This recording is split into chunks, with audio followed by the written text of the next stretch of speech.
Bien. On va oublier l'épisode précédent et se centrer sur le positif parce que c'était particulièrement positif ce qu'on a eu là. C'est c'est assez dingue à dire, je m'attendais pas à ça, mais je pense que c'est mon épisode préféré pour l'instant. Ça cimente Jazz comme mon personnage préféré. Et j'hésite à mettre un pouce levé en plus. Tellement. C'était satisfaisant sur tellement de points en fait. Il y a toujours des petits problèmes de mise en scène, d'illustration qui sont un peu grossières. Et j'ai le sentiment que oui, ces petits soucis de non-subtilité, je les aurais quoi qu'il arrive à n'importe quel moment. Mais au-delà de ça, c'était vraiment très très intéressant dans les thématiques, dans le récit et ben, le développement que ça crée autour de notre héros et de sa sœur, hein. Franchement, ça commence sur Jazz qui s'inquiète pour Danny. Elle sent qu'il est de plus en plus évasif, de moins en moins concentré, et essaye d'en parler au principal du lycée-collège, qui va fêter son centenaire dans pas longtemps. Ok, c'est un truc là, donc il est à fond dedans, apparemment il est super accro à son établissement le gars, mais voilà, à ce moment-là, au moment où ils vont dans son bureau pour en parler, ben il y a Danny qui vient de se battre contre un autre fantôme, et il a foutu le bordel en le laissant filer. Pas de veine, donc il est un petit peu énervé et le force à voir la nouvelle conseillère éducative de l'établissement, hein. C'est un docteur, plutôt psychologue qu'ils ont engagé l'espace d'un instant pour fêter le centenaire apparemment, le docteur Spectra, qui porte plutôt bien son nom. Ça fait pas du tout tilter Danny, ça. Ouais, Spectra, attends, c'est quoi ce bordel? Non, et oui, on comprend assez vite, hein, on nous fait pas non plus le mystère par rapport à ça, que ben, c'est une fantôme. Et son truc, elle, est très intéressant, puisque elle puise son énergie, sa jeunesse, dans le malheur des autres. Elle se nourrit du malheur des autres.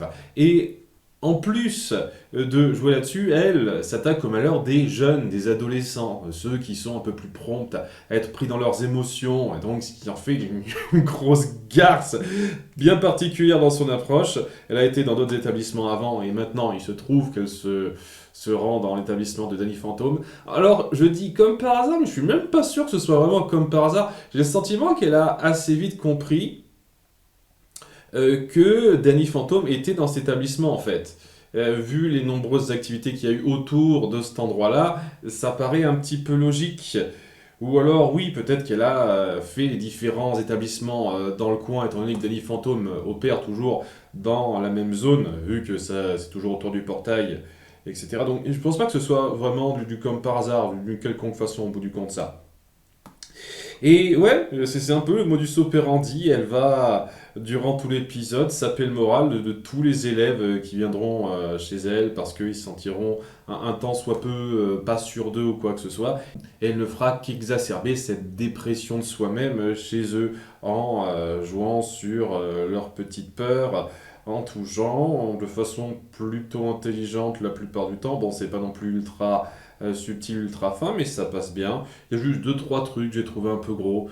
Genre, on va jouer en grande partie sur la relation entre Jazz et Danny, sur le fait qu'il se sent un petit peu trop fliqué par elle, qu'elle la voit un peu de haut parce qu'elle, elle a toujours des bons résultats, elle est un peu au-dessus de lui. Scolairement, si j'ose dire, lui un petit peu moins, surtout maintenant qu'il a des responsabilités en plus, mais elle, évidemment, elle veut le protéger, mais pas du tout en le voyant de haut ou quoi que ce soit, mais c'est un peu comme ça qu'il le ressent, et elle va aller beaucoup plus loin dans cette considération. Et elle va partir du principe qu'il se sent mal et dire ta sœur a dit que t'étais un gros nul, un gros bébé. Et le seul détail qui m'a un tout petit peu gêné donc dans l'illustration et quand même pas rien, j'ai envie de dire, c'est à un moment donné, elle le force à porter des couches de bébé. Et à aucun moment donné, Danny s'est dit non, non, vous pouvez pas me forcer à faire ça. Il a suivi bêtement le truc. Cette partie-là était un peu bizarre pour forcer un petit peu le gag sur le problème de considération parce qu'il faut que ce soit quand même léger dans l'absolu. C'est ce genre d'illustration de mise en scène qui font que c'est pas parfait cet épisode parce que la thématique est très intéressante. Jouer sur le malaise des adolescents et ce qui peut l'amener de diverses façons et comment on jongle là-dessus avec les considérations entre Danny et sa sœur et la considération de Danny envers lui-même, surtout par rapport à son nouveau rôle qu'il accapare et qui lui fait un petit peu chuter dans sa scolarité. On l'a appuyé déjà à quelques reprises. Ça, je trouve que c'est super intelligent et c'est une méchante. Je sais pas si elle sera de passage ou sera récurrente. On en parlera à la fin de ça, mais une méchante très efficace, vachement efficace là-dedans.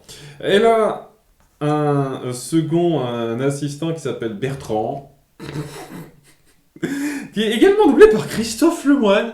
Punaise, ça fait tellement zard de voir à la suite plusieurs personnages doublés par le même gars. Et vraiment, il a une voix très reconnaissable, ce qui fait que même s'il fait quelques détails de fluctuations différentes, et ben tu vois quand même que c'est le même gars qui double Tucker et le même gars qui double ce type. C'est un chouïa dérangeant. C'est pas grave ici, mais c'est ça cache rien au personnage, d'autant plus que bon, ce coup-ci, il est secondaire à la grande méchante, même s'il va apparaître plusieurs fois pour foutre le bordel et justement jouer sur le problème de malaise des différents élèves, notamment Danny. Et franchement, j'ai totalement l'impression qu'il sait que Danny est Danny Fantôme, hein. Dans une partie des interactions qu'ils ont pendant qu'ils se battent, il donne un peu cette impression de savoir ce qui va vraiment le rabaisser et lui faire mal. Exactement les mêmes choses que Danny, dont il connaît les problèmes lors des réunions avec Spectra. Donc je pense qu'ils savent que Danny est Danny Fantôme. Après à nouveau, il se trahit un petit peu avec le nom qu'il s'est donné en tant que fantôme, faut avouer, hein. Mais le truc avec ça, ce qui est touchant là-dedans, c'est que plus il va se sentir mal, plus il va être irascible, notamment envers sa sœur, qu'il va vite voir comme mouton noir à critiquer pour ses problèmes à un certain degré. Et ouais, elle se sentira mal de ça elle aussi, même si elle n'est pas touchée par la conseillère. Il y a Kel, Tucker et Sam qui sont pas touchés apparemment par la conseillère, il y a qu'eux qui vont pas la voir. C'est un peu bizarre, je vois pas pourquoi certaines personnes se rendraient automatiquement chez la psychologue, mais sait-on jamais, peut-être qu'on les a forcés, elle a mis en place un truc pour les forcer à venir, c'est pas grave ça. Elle se rendra compte donc Jazz qui va de moins en moins bien, elle veut être là pour lui, mais elle se dit qu'elle veut pas être envahissante, quoi. Elle essaye de prendre des pincettes et c'est ça qui me plaît énormément, quoi. C'est une sœur inquiète qui essaye de faire ce qui est juste, mais en sachant que si elle se jette directement dans le tas en disant je vais faire quelque chose, ben elle passera pour envahissante. Et elle essaye de jongler avec ça, d'avoir le juste milieu là-dedans, qui c'est assez touchant de sa part. Et au bout d'un moment, alors qu'il va y avoir plusieurs apparitions de ce type-là, avec donc Bertrand qui prendra diverses formes, c'est son truc apparemment à Bertrand, c'est un change-forme, c'est un fantôme change-forme. Pourquoi pas, hein. Il finira par se transformer pour la troisième ou quatrième fois de l'épisode devant elle, sans qu'il le sache, bien entendu, mais elle est derrière une porte, elle le voit se transformer, et elle est surprise de ça, lorsqu'elle demande à ses amis s'ils ont vu ça, et qu'elle se rend compte que c'est quelque chose qui cache, et qu'il ne va pas confier comme ça. Il y a un truc que j'ai trouvé super intelligent, super intéressant, c'est le fait que elle joue le jeu en disant écoutez, j'ai sans doute dû halluciner, alors qu'elle a parfaitement compris, et ça va être un petit peu le développement du personnage. Elle sait qui est Danny, elle va pas lui dire, elle va lui laisser le temps de respirer et de pouvoir se confier quand il le voudra. Il y a un moment qui est un peu grossier par rapport à ça, parce qu'il y a toujours des petits problèmes de grossièreté rapide dans cette série malheureusement. C'est le fait que au bout d'un moment, vers la fin, elle approche Danny pour lui faire un petit discours comme quoi elle est derrière lui, elle est là pour lui, et s'il a quoi que ce soit à confier, elle est toute oui. Et va y avoir juste leurs parents qui feront les andouilles en testant un nouvel appareil que Jack a créé une fois de plus de ses fesses, qui peut complètement décimer un fantôme. Enfin, pas vraiment, on verra ça plus tard, c'est un détail ça aussi. Ouais, c'est ce genre de truc qu'il a un peu refroidi Dani pour pas se confier directement à elle. Ce qui fait qu'elle comprend aussi pourquoi elle ne veut pas se confier, parce qu'elle se rend compte que, vu leur façon complètement rentre-dedans d'aborder la chasse aux fantômes, c'est pas tellement le truc. Sachant, je le redis, je pense que si il leur disait s'il se confiait à ses parents, à moins que ce soit des ahurie finie, il pourrait un peu comprendre ce qui se passe. Mais bon, je sais pas, j'espère qu'on aura un développement de ce type-là vers la fin. Je pense que ça viendra pas avant longtemps, mais j'espère qu'on aura un petit peu ça. Néanmoins, le développement autour de Jazz est excellent à ce moment-là. Et donc, au bout d'un moment, après un peu de réflexion, il se rend compte que tout le monde est complètement maussade. Ils ont tous le moral dans les chaussettes au bahut. Et le point commun, c'est qu'ils sont tous allés voir la conseillère, la psychologue. Et donc, ça doit être elle. Et donc, il capte un petit peu ce qu'elle fait. Et il se bat contre elle et son sbire. Alors qu'ils ont prévu le dernier coup de grâce pour finir de saper totalement le moral en désintégrant Jazz lors de son discours. Elle va faire un discours devant tout le monde parce que c'est un peu l'élève numéro 1 du bahut apparemment. Et le truc c'est on va la désintégrer devant tout le monde et ça va finir de leur foutre le moral dans les chaussettes. C'est une approche. Je dois avouer que ça peut marcher.